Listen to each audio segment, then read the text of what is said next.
What's going on, YouTube? Dapper Dan here. Another beautiful day here in Colorado. Actually, it is slightly chilly today. This past weekend has been a little colder than usual, but actually it's not bad at all. It's probably about 70 degrees, which is perfect just standing around weather. It's pretty decent riding weather. What is this?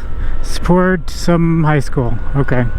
Nope, not on a motorcycle. I can watch that myself.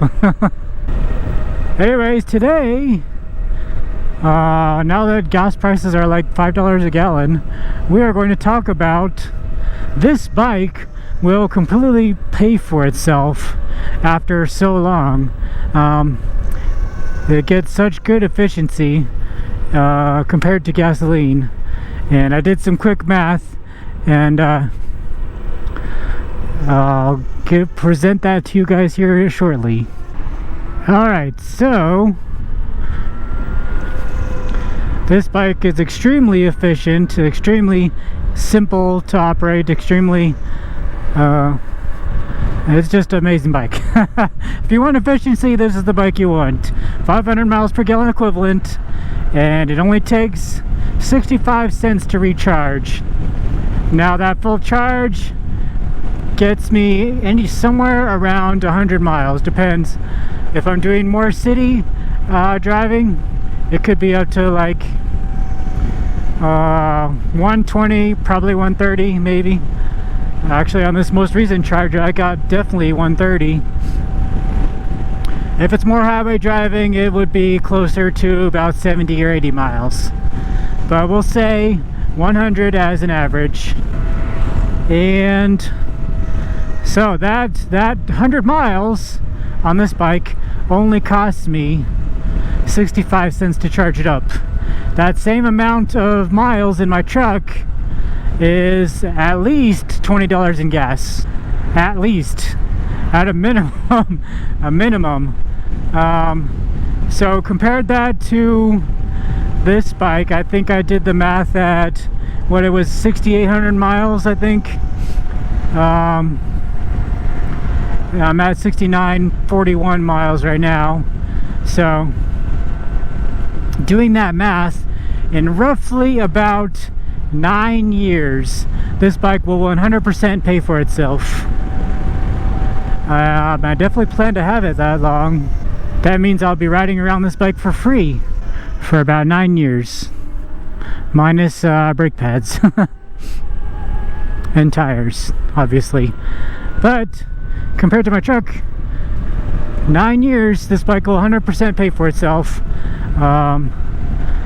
Compared to a gasoline vehicle, and that's just going off my truck. My truck gets not the best gas mileage, so take that for what you will.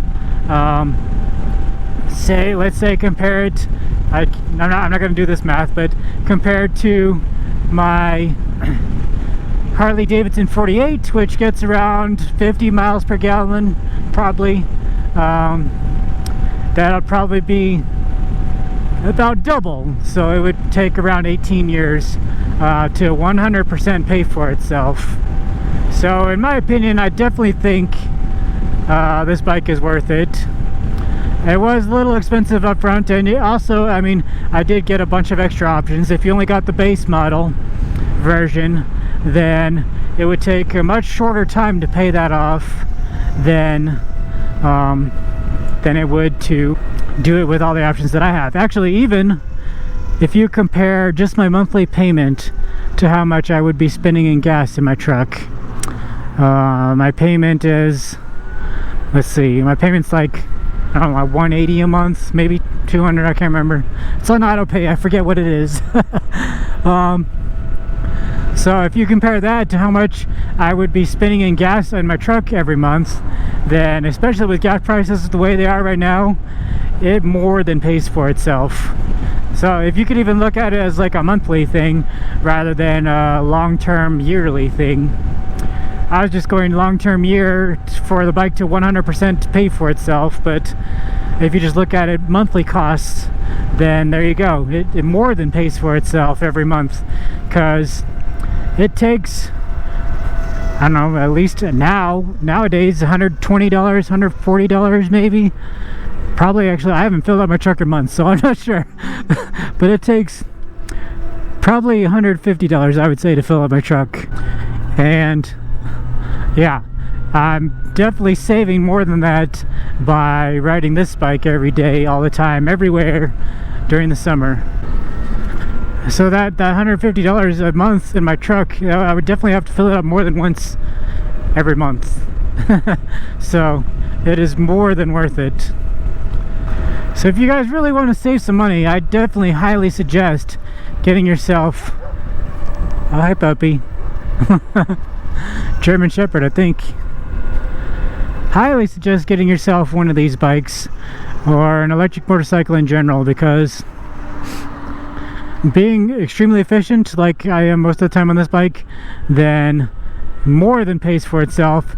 Even if you're like romping on it and want to be all fast and stuff, it is still far cheaper than having a gasoline bike. And obviously there's no clutch, no gear shifter on the left side, so you can really focus on your riding rather than shifting gears and stuff like that. So if you guys do, if you do have a chance to buy one of these, I definitely would suggest it. Even go and test ride one. I think you would like it. I know people talk down on electric motorcycles all the time, but in my opinion, they're definitely worth it. You got all your power from 0 RPM. It's just as flickable as a normal motorcycle. It handles just as well. And I don't know, I definitely think it's worth it. And the efficiency is absolutely amazing. Why are your handlebars upside down, dude? That is so weird. You need to rotate those towards you like 12 inches. Wonder what they're building there. So there you guys go. Hopefully you guys enjoyed today's video. Hopefully you guys are starting to see that electric bikes, I don't know, if they probably will be the future, because I imagine they're going to ban gasoline motors, internal combustion engines eventually. So they are the future and they are extremely worth it. But anyway guys, if you enjoyed today's video, make sure you hit that thumbs up button. Leave me a comment, let me know what you think. Let me know what your thoughts on electric bikes in general. Electric motorcycles, I should say. And if you really enjoyed the video, share it with a friend. Share it with anybody who you know is thinking about getting an electric motorcycle, because I hope I've shown you guys by now that it is more than worth it. And